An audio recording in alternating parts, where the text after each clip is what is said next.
Жазда мезгілде таңдамайтын аяқ астынан пайда болатын бұл аурудан арылу қиын. Десек те қан қысымын қалыпты ұстап өзіңізге күтім жасап жүрсеңіз мазасызданбайтыныңыз анық. Сондықтан да қан қысымын реттейтін дәрілерді іше бермей, үй жағдайында ем жасап көріңіз.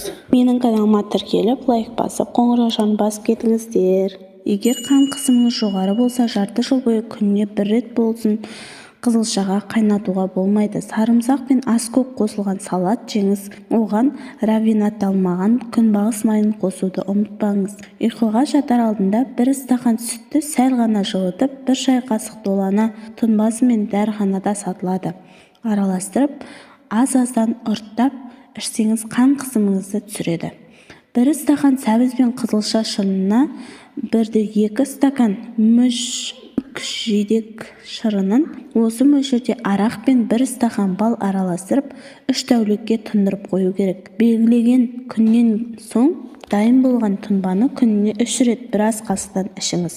Қан қысымының бірден көтеріліп кетуіне даршын мен айранның да пайдасы орасан.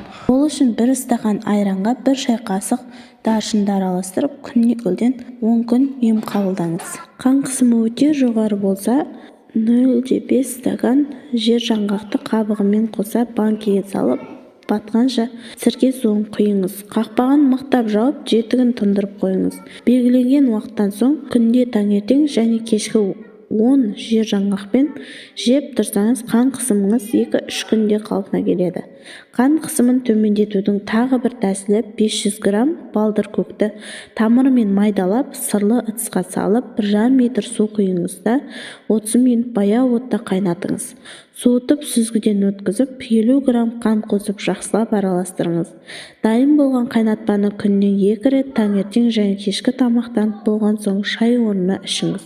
Үккіштен 1 дана лимонды өткізіп, кеңде отызға салыңыз да үстінен 0,5 литр қайнатылған салқын су құйыңыз. Оның үстіне 3 тіс сарымсақты үккіштен өткізіп салыңыз да 3 сағатқа тоңазытқышқа қойыңыз. Бұл тұнбаны күнде аш қарынға 1 шай қасықтан ішіп тұрыңыз. Қан қысымын тұрақты жағдайда ұстап тұру да дәрі-дәрмектер мен емдік шөптерден бөлек ас мәзіріне өзгерістер енгізіңіз. Тұздалған, ащы, маринадталған, кептірілген майлы тағамдарды шектеп, оның орнына мейіз, кептірілген өрік, балғын шырындары, жеміс-жидектер, көкөністермен алмастырыңыз. Мүмкіндік болса, бұлақ суын пайдаланған дұрыс. Күніне 1,5 сағат таза ауада жүріңіз. Видеоның соңына дейін көргендеріңізге рахмет. Тіркеліп, лайк басып, қоңыраушаны басып кетіңіздер.